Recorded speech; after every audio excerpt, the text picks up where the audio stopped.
ജനിച്ച ഉടനെ കുഞ്ഞിന് ഒന്നും കൊടുക്കാൻ പറ്റൂലേ?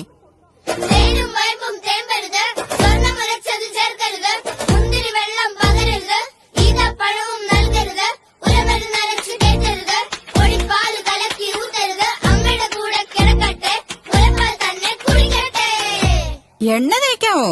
എണ്ണ തേക്കാം, പക്ഷേ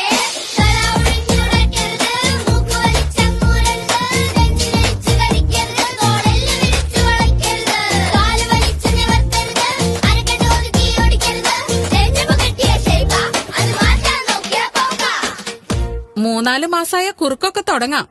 അമ്മയ്ക്ക് ഉറക്കവും കിട്ടും, കുഞ്ഞിന് തൂക്കവും വെക്കും.